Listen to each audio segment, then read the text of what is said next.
అర్చనకి ఆ కళ్యాణ్తో పెళ్లి చేయించి హనీమూన్ కూడా పంపిస్తావా? Yes mummy. పెళ్లి తర్వాత హనీమూన్ ఉంటేనే కదా థ్రిల్. అది కాదే, కళ్యాణ్ దాని మెళ్ళో తాళి కట్టగానే మొత్తం చెప్పేస్తానన్నావు కదా, మళ్ళీ ఈ ట్విస్ట్ ఏంటి?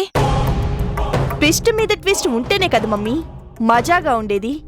అయినా పెళ్ళైపోగానే నిజాన్ని బయట పెట్టినంత మాత్రాన లాభం ఏముంది? బోలెడు నష్టం జరుగుతుంది. నష్టమా? నష్టమే. అర్చనకి తన గతం గుర్తులేక కళ్యాణ్ని చేసుకుంది అంటే బావగారిలో దాని మీద సింపతి పెరుగుతుంది. కళ్యాణ్లో తప్పు జరిగిపోయింది అనే గిల్టీ ఫీలింగ్ మొదలవుతుంది. ఫైనల్గా ఆ ప్రాణ స్నేహితులిద్దరూ కూడా బలుక్కుని జరిగిన పెళ్లి క్యాన్సిల్ అనుకోవచ్చు.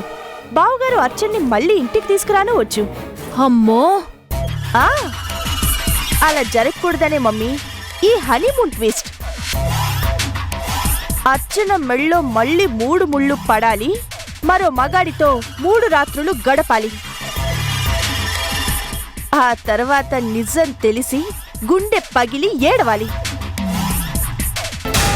ముందుకి వెళ్ళలేక వెనక్కి తిరిగి రాలేక గిలగిలా కొట్టుకోవాలి.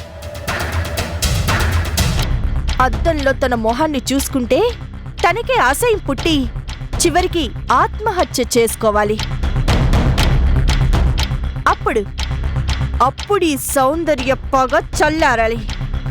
కానీ ఆ పెళ్లికి మీ మావగారు వాళ్ళు వస్తే, పెళ్లి మండపంలో కళ్యాణ్ పక్కన అర్చన చూసి మొత్తం చెప్పేస్తే అప్పుడేం చేస్తావు? మమ్మీ, ఎప్పుడు ఎవరిని ఏం చెయ్యాలో ఈ సౌందర్యకి బాగా తెలుసు. తొందరెందుకు? Just wait and see.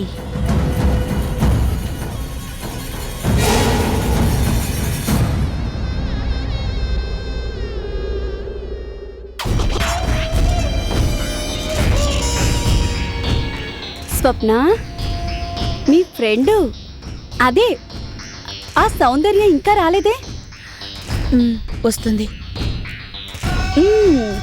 ఇప్పుడు బిందాస్. ఇది పెళ్లి కూతురి గెటప్ అంటే. ఇంకా ఏం చేయాలి? ఏదో మిస్ అయినట్టుంది. ఎస్, పూల జడ.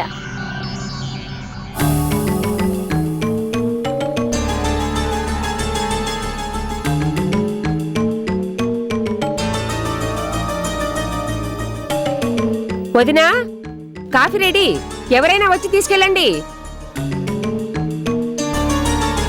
ఇలా ఇవ్వండమ్మా. అయ్యో, మీరా? పర్వాలేదమ్మా, ఇవ్వండి.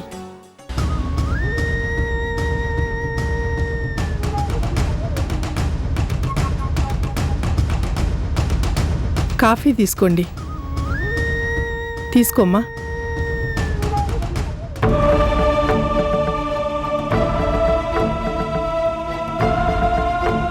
ఫస్ట్ పెళ్లి కూతురికివ్వమ్మా, ఆ తర్వాత మా అందరికి ఇద్దు గాని. అవునవును, సింధు గంట నుంచి ముస్తాబు చేస్తుంది. పాపం స్వప్నకు నీరసం వచ్చేలాగుంది. ముందు వాళ్ళకి ఇవ్వండి.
కాఫీ తీసుకోమ్మా.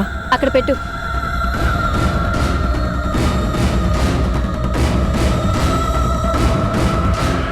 ఇదిగో, ఈ జడ కొంచెం ఎత్తి పట్టుకో.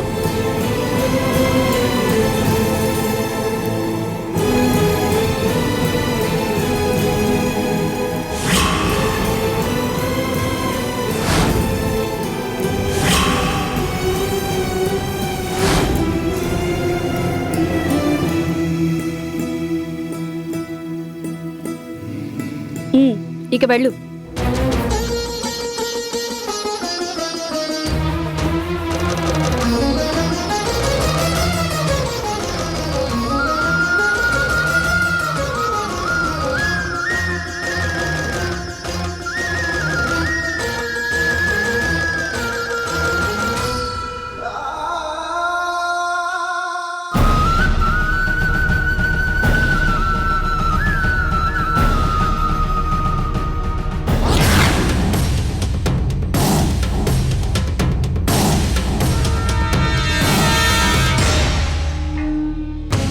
ఇదిగో శారదమ్మా, అక్కడ మన గెస్ట్ హౌస్లో దిగిన వాళ్ళకి సప్లై చేసేవాళ్ళు ఎవరూ లేరట.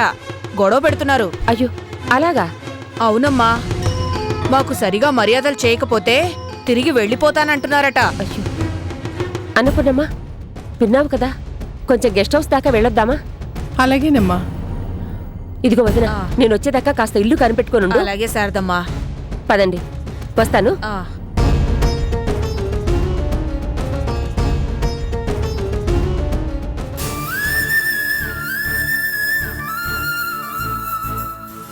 బాబు, గెస్ట్ హౌస్కి పోని.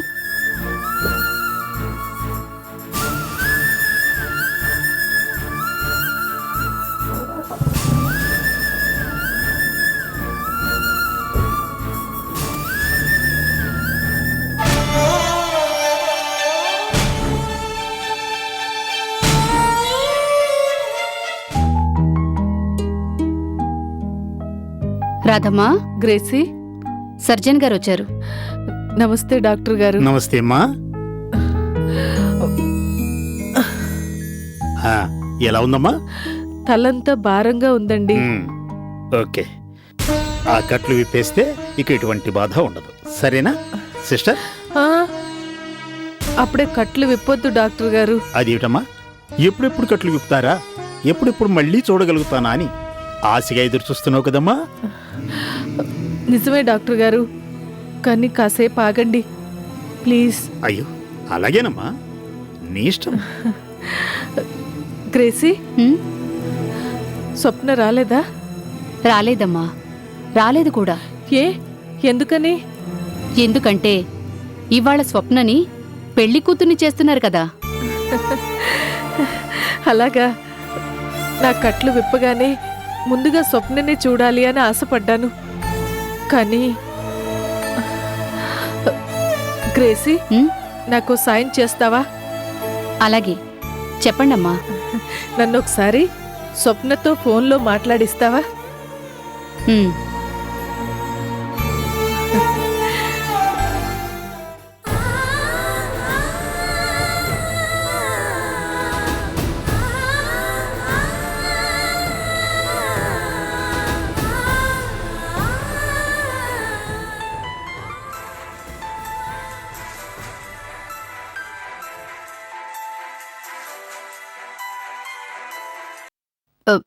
రింగ్ అవుతోంది, మాట్లాడండి. హలో హలో స్వప్న. అమ్మా, నువ్వా? నేనేనమ్మా. స్వప్న, ఈవేళ నిన్ను పెళ్లి కూతురు చేస్తున్నారంట కదా. స్వప్న, ఇప్పుడే డాక్టర్ గారు వచ్చారు. నా కళ్ళకి కట్లు విప్పుతారంట. నేనేమో కళ్ళు తెరవగానే నిన్నే చూడాలి అనుకున్నాను. కానీ నువ్వేమో. స్వప్న, ఒక్కసారి నా కోసం 5 నిమిషాలు హాస్పిటల్కి రాగలవా? ఇప్పుడా? దయచేసి కాదనుకమ్మా, మీ అమ్మ లాంటిదాన్ని. ప్లీజ్. అమ్మా, నాకు కూడా రావాలనే ఉంది, కానీ ఇలాంటప్పుడు గడప దాటి బయటికి రాకూడదని నాకు తెలుసమ్మా. కానీ ఎందుకో నా కళ్ళు తెరవగానే నిన్నే చూడాలి అనిపిస్తుంది.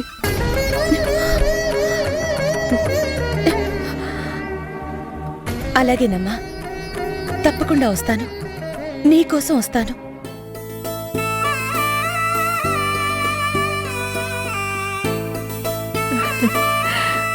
పెళ్లి కూతురువైనా నువ్వు నా కోసం వస్తావా? నా తల్లే నా తల్లే. రామ్మా, త్వరగా రా. అలాగేనమ్మా, ఇప్పుడే బయలుదేరుతున్నాను.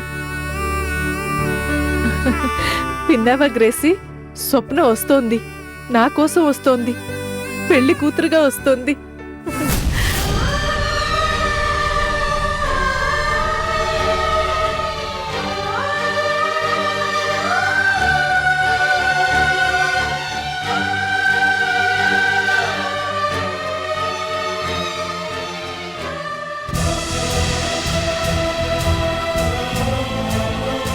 స్వప్న ఎక్కడికి? నేను అర్జెంట్గా హాస్పిటల్కి వెళ్ళాలి. హాస్పిటల్ కా? ఎందుకు?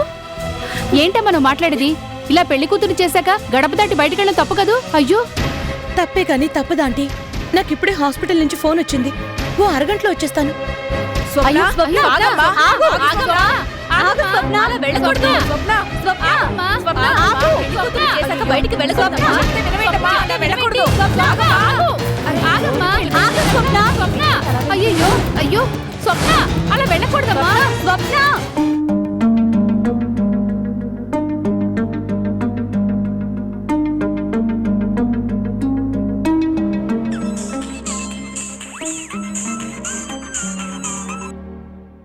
కోటేశ్వరరావు గారు, చెప్పండి డాక్టర్ గారు. మీ భార్యకి వాళ్ళ కట్లు విప్పుతున్నాం. ఓ, ఇంకాసేపట్లో ఆవిడ మిమ్మల్ని చూడగలుగుతుంది. Is it? Thank you doctor, thank you very much. It's all right. కట్లు విప్పే టైంకి మీరు రావాలనే ఫోన్ చేస్తున్నాను. ఓ తప్పకుండా, వెంటనే బయలుదేరి వస్తున్నా. ఓకే. Thank you.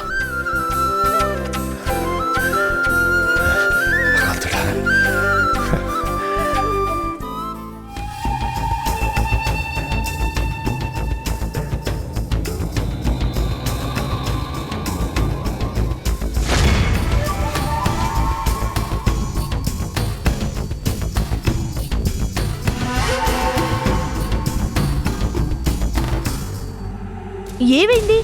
అందరూ అలా ఉన్నారు. ఏం చెప్పమంటావమ్మా? ఏదో పనుందని స్వప్న హాస్పిటల్కి వెళ్ళింది. స్వప్న హాస్పిటల్కి వెళ్ళిపోయిందా? అవును, హాస్పిటల్ నుంచి అర్జెంట్గా రమ్మని ఫోన్ వచ్చిందని పెళ్లి కూతుర్ని చేశాక వెళ్ళిపోయింది.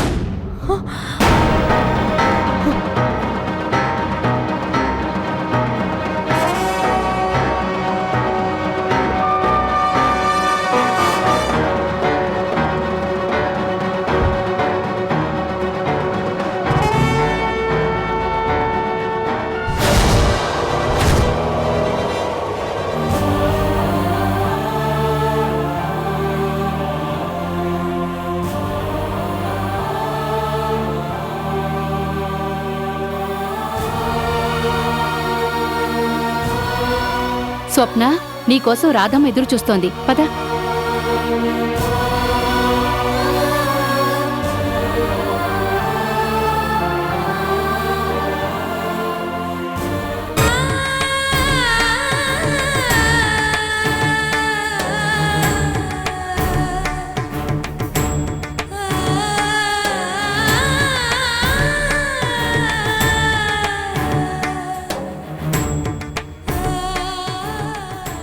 ఎవరు?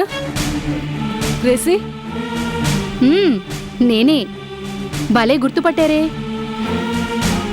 నాతో పాటు ఎవరొచ్చారో చెప్పుకోండి చూద్దాం. స్వప్న? స్వప్న? అమ్మ స్వప్న?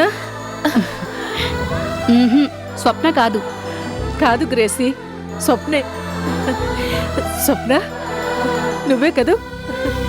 నువ్వు మాట్లాడకపోతే నేను కనుక్కోలేననుకున్నావా? నువ్వే, ముమ్మాటికి నువ్వే. కరెక్ట్గా చెప్పారు. మీ ఎదురుగా ఉంది స్వప్నే. పెళ్లి కూతుర్ని చేశాక కూడా మీకోసం వచ్చింది. స్వప్న, అమ్మా,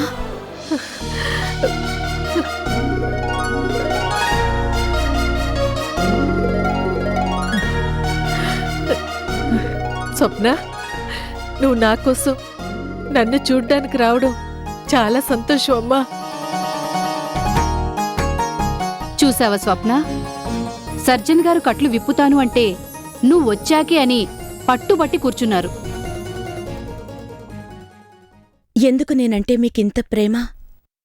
ఏమోనమ్మా, ఏ జన్మలోనో మనం తల్లి కూతుళ్ళమేమో.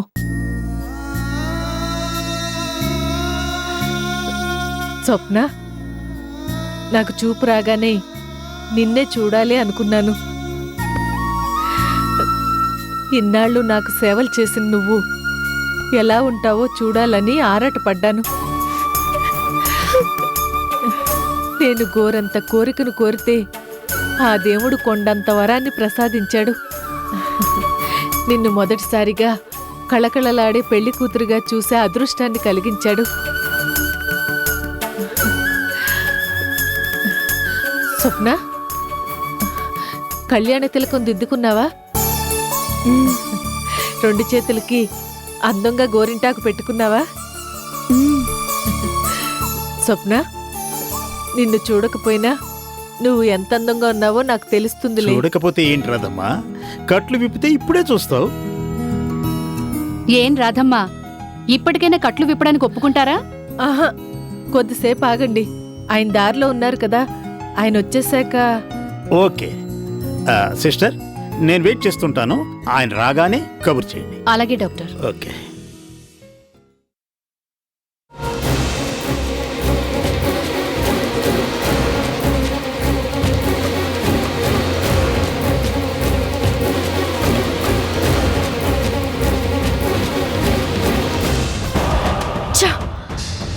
నిజంగా దీనికి బుద్ధి లేదు. పెళ్లి కూతుర్ని చేశారు కదా, ఇక లాక్ అయిపోయినట్టే అనుకుంటే మొత్తం ప్లాన్ ని చెడగొట్టేసేలా ఉంది. ఇన్నాళ్ళు ఆ రాధకి చూపు లేదు కాబట్టి సరిపోయింది. కానీ ఇవాళ కట్లు విప్పితే ఆ రాధ అర్చన్ని చూస్తే అమ్మో, కొంప మునిగిపోతుంది. రాధ చూడ్డం దాకా ఎందుకు, ఆ కోటిగాడు అర్చన్ని చూసినా నా ప్లాన్ రివర్స్ అయిపోతుంది. వీల్లేదు, ఎట్టి పరిస్థితుల్లోనూ అలా జరగడానికి వీల్లేదు. జరగనివ్వను. చూసావా స్వప్న, నువ్వు కావాలి, ఆయన గారు రావాలి అంటే మీరిద్దరూ రాధమ్మకి 2 కళ్ళన్నమాట. ఏం రాధమ్మ, అంతేనా? బాగా చెప్పావు గ్రేసీ. స్వప్న, నాకు కట్లు విప్పగానే నా ఎదురుగా నువ్వే ఉండాలి, సరేనా?